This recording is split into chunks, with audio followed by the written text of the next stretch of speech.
Hey, what's up, guys? This is Elo from Fanproz here at the greatest arena, world's greatest arena that hands ever built, MSG, Madison Square Garden. Filming live to just do a quick pregame for the Knicks in the NBA World Cup, facing off against the San Antonio Spurs for the cup, the chip. Early season recognition and putting the league on notice. So I just want to go through it just briefly, just breeze through things, man, because I'm very elated. I'm happy they made it this far. I think it's been a great season so far with the new coach. I told you guys not to worry. I told you that. Every video you watch me with, I'm not a nervous Nelly. I'm not talking about we need to do this master trade, that master trade. We need to get Giannis. No, we need to get Steph. No, we need to get KD. Nah, none of that. Keep the core together. We needed a new coach with a new voice that would preach ball movement. Jalen move without the ball sometimes. Get the ball out of Jalen's hands and let him move without the ball. Spray the ball. Get everybody involved early in the season, not late till postseason when the backs are against the wall. I told you guys that I've been very consistent with what I've said about what the Knicks need for success. And so far, Mike Brown has done that, and hence that's why we're here right now. So just a quick recap, looking over the NBA Cup so far for our beloved New York Knicks. They got through the Raptors, who, if you remember, and if you're a Knicks fan, the last 5 years, the Raptors have always given us trouble. Now, we were blessed. RJ was not healthy, so we didn't have to see RJ. RJ usually plays up to the Knicks anytime he's playing his ex-squad. But, Brandon Ingram came to play, 31 points, 6 rebounds, 6 assists. But the captain also came to play, 35 points, I think 4 rebounds, 4 assists. Incredibly efficient shooting, and Josh Hart was great for that game as well, distributing the ball. So we beat the Raptors, advanced on, faced the Orlando Magic, who's also a team that in years past has given us trouble. But again, this is the Mike Brown era, the era of moving the basketball, getting guys in the right spots, a free-flowing offense, Brunson not having to do too much, even though he's made for it. You know what I mean? And in that same game, Pablo Banchero played good. Coming back from injury, 24 points. And I think he had double-digit rebounds and assists. This off the top of my head. And Suggs played great the first half, 25 points. The Knicks shut him down the second half, so he was a non-factor. And that game, the captain, 40 points. Listen, Jalen Brunson has been the best player in this NBA Cup, bar none. If the Knicks win it, and I'm praying they win it, he will be the MVP of this whole thing, and deservedly so. And hopefully he gets the recognition he deserves, because I think he gets crapped on a lot by a lot of outside media. There's a lot of haters on the Knicks. So even with this game, but let's just stick with the Knicks pathway there. All right? Captain, 40 points.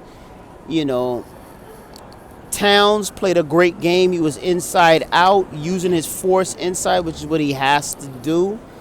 Bully ball, OG the same. Bully ball, bringing the ball down the lane. OG is too big and Cat is too big for a lot of these small lineup guys to stop, and they're too skillful. So great game. And honestly, it was 132 to 120. The Knicks should have blown the Magic out by 40 points. The only reason that game was even somewhat close is because they could not rebound the ball. They were losing too much second chance points to offensive rebounds. They're going to need Mitch to be big in these games. And Cat's going to need to be big with offensive rebounds. And it's going to have to be a team effort.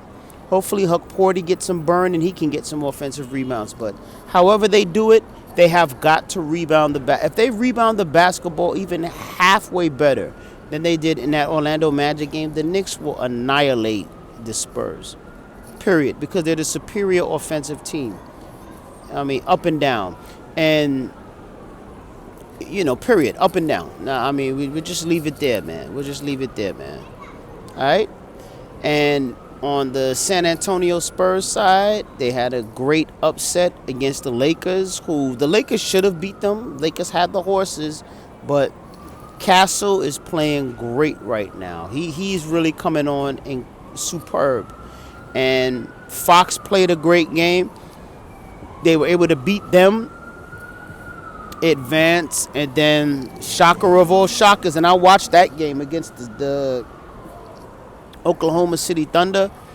That particular game, I watched it, and I have Shea going in one of my leagues, so I'm a little biased somewhat, and I have Ayton going in another one of my fantasy leagues, so I'm a little biased with these guys. But just watching the game objectively, I thought Shea was very timid. I thought he was very deferential. I thought he passed the ball way too much early in the shot clock. The minute he had any sort of decent defense, he was giving a rock up. Giving it to Jay Will or giving it to like Mitchell or these other ancillary guys that should never be taking those type of shots at those moments. Once you hit the 2-minute mark, the MVP needs to be shooting the basketball, not these side guys. And I think Shea, listen, maybe it's a blessing for us because they lost. My opinion, because of it, I thought Shea was too deferential, and that's why they lost that game. They've given the ball up way too much to these guys. Jay Will was cold. He should not have been getting last-second shots the basket. They should have drawn specific plays to get Shea Gilgeous-Alexander free. They didn't. I thought that they played Victor Wembanyama played a phenomenal game. The Unicorn came back, played off the bench, and he was phenomenal. He was the pivotal force in that. And Shea being too deferential and giving the ball up. You know what I'm saying? In a lot of those late game possessions. Once the 4-minute, 2-minute mark went on, he was giving the ball up way too much for an MVP. And I just want to add this. Stop comparing this kid to Jordan. He said don't do it. I'm telling you, this is not a Michael Jordan, all right? Jordan is not giving the ball up to Pippen or to Kerr in those type of situations when it's a one-on-one matchup, one-on-one defender. I was watching Shea have one-on-one defenders with slight success giving the ball up. Jordan is driving and daring the referees not to call a foul. That's what Shea has to start to realize. But listen, that's neither here nor there. That's not our problem. It worked. That and the incredible hustle and extreme determination and grit of Victor Wembanyama, of Castle, Stephon Castle playing great, and and Devon Vassell playing a phenomenal game. Those three were pivotal in that win, and we're here where we are right now. They're in Vegas right now. So, what are my predictions for tonight?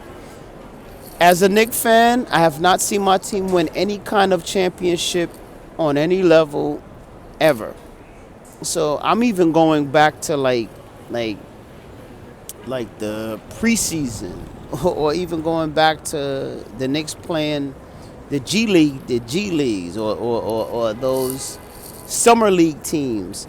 Many times I would wish and hope for the Knicks to play well. The Kristaps Porzingis Summer League team I thought had a shot at a title, at winning. It didn't. The Tyler Kolek, Pacom Dadier team I thought had a decent enough shot to win. It didn't. So, and the quickly Obi Toppin team. How can we forget that Summer League team? I thought they had a good shot at a Summer League title. Didn't do it. So we've been snake bit for a lot of these titles. It would be an incredible culture shifter if the Knicks win this cup tonight, championship tonight.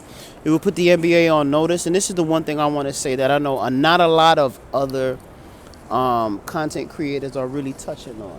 It would change the narrative. I think for the NBA, because Stern is going to be, he's going to be front seat for that, and the other NBA execs. It would show the NBA, and there are going to be a ton of Knicks fans in Vegas. You can put the house on that. We travel everywhere. We are everywhere. You know what I mean? We're in Europe, we're in Asia, we're in Africa, we're in the West Indies. We are everywhere. Knicks fans travel, and it's getting to be the worst kept secret. We have the largest fan base of any team out there in the NBA. You got the Lakers, but those are fair weather fans. Knicks fans are blood in, blood out, everywhere, every continent. So if they'll be there, and if the Knicks are able to win this, and I think the NBA kind of wants to give the Knicks a test run to see how they would look optics-wise, logistics-wise, if they win something major. It's going to be a phenomenal success. Stern is going to see, wow, I knew they had a big fan base, and not to this level. I knew the ratings would be big, but not to this level. So I think this is kind of a test run to see how the ratings do, the fan reaction does, how the crowd participation in the arena does, and just how things look optics-wise, just to the viewer. And I think it'll be a resounding success. I think the Knicks will do well. So my final prediction, wait for this ambulance to go by. You know, it's New York. It's always something blaring up around here. There we go. But my final prediction, I don't think it's going to be easy. Nothing is ever easy with this team if you know the history of this team. So it'll be a well-fought battle. And I think San Antonio's defense is incredible. But I just think that Mike Brown will have these guys playing unselfish. The ball will be sprayed.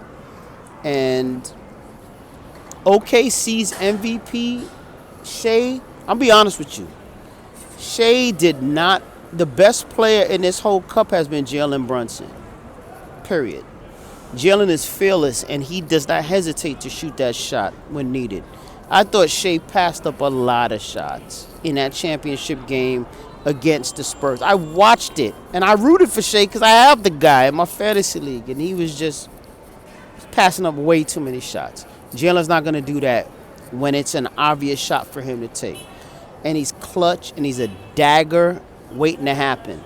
So I think the Knicks will take it tonight, but I'm not like super braggadocious about it because I know there are a lot of haters against the Knicks in the media and in NBA circles as well, power brokers. But I do think the NBA wants to see the reaction to the Knicks, how they would look in a championship setting.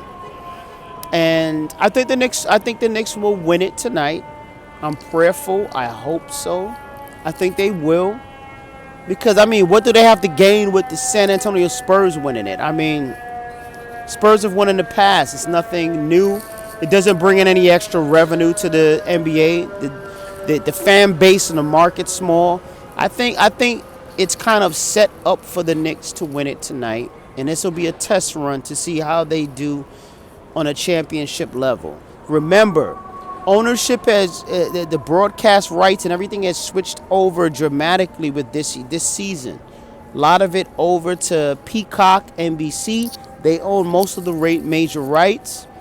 So I think NBC, they're used to operating in big markets. New York is a haven for them. So I think that there's a lot of other forces at play. It's not just basketball, but I think the Knicks are on center stage to see how they react on a championship level. And listen, Jalen has been the best player in this entire cup. So I think he'll show up as usual. I think Hart has been incredible in this cup. He'll be clutch. And I think OG will be good. How about this? I think Mikal Bridges will be excellent and have a great game tonight. Cat will be solid, but I think Mikal Bridges is going to be a standout. And Mike Brown, just too much. He's been a very shrewd coach since he's come, and he's deferred. He's allowed his assistants to give input and managers to give input, but specifically the coaches. That's all we ever wanted from Tibbs. And I only mentioned his name once. I'm not going to be mentioning his name at all through any of these podcasts I do, but I just did that just for that one point. All right? So this is Elo Signing out from the world's greatest arena. I've been in here a gazillion times, from championship games, you name it, man. I was here when the Knicks got eliminated by the same San Antonio Spurs for the title. This was in 1999. And I was so stunned, I just stood here after the game was over. The great Latrell Sprewell had one of the best games of his career. But little did I know, we went against the greatest power forward I have ever seen in my life. And that was the great Tim Duncan. With David Robinson. And us without our stars, Patrick Ewing. So, but yet and still, those Knicks played gritty. And I had a chance to thank Spree in person and tell him. And you guys see the picture on my channel. I had a chance to tell Spree, give Spree my appreciation for that, and tell him, remind him, and he was happy that people remember that. Because listen, man, at the end of the day, if the NBA ever allowed the Knicks to win a title, no interference, and it was just we were given all of the breaks that a lot of these other teams are given, and they wouldn't be sorry. You wouldn't be sorry. You wouldn't be sorry, Adam Silver. It would be one of the greatest ratings, one of the greatest, most watched championships. It will be the highest. It will be one of the highest rated finals you've ever seen, and that's just coming from me. Not just a Knicks fan, but a realist. All right, but that's my final Knicks public service announcement. But it's the truth. And I'm about to sign out from MSG. Let's go Knicks. Final score. The Spurs play really good defense. I'll say 121 to 111. 121 to 111. I think the Spurs will score, but not enough. And I think the 111 will be down the stretch, because I think the Knicks will push ahead. The Knicks are going to be relentless for this because they want it. And again, like I said, I think it's a test run by the NBA for the Knicks to see how they do in a situation like that. And the captain won't disappoint. He's been the best player in this entire cup series. All right. So signing out from the world's greatest arena that hands have ever built, Elo from Fanproz. Let's go Knicks. Bring it home. And after that, this should be a building block for the rest of the season. And if I haven't made myself abundantly clear, I don't want a big Giannis trade. I don't want a big any superstar trade. Just keep this nucleus together. If you can get Jose Alvarado, will be a great backup to Jalen. I am with that. If you could ever get the big Ragu back, Dante DiVincenzo, without giving up major pieces, which is going to be hard. It makes $12 million a year. You got to match the salary. But if you can do it without giving up a major piece, I'm 100% on board with that. Dante DiVincenzo is a clutch player who knows how to play here, who has won playoff games for us. It would be hand in glove, foot and shoe, seamless. All right. So those are the two moves that I think the Knicks should work hard at doing. All the other stuff, Giannis. Listen, ladies and gentlemen, Giannis has been hurt most of the year. This guy's been an IR most of the year, and then you wanna trade half the team for him? What are you gonna do when this guy gets hurt? You're gonna want Leon's head, man. No.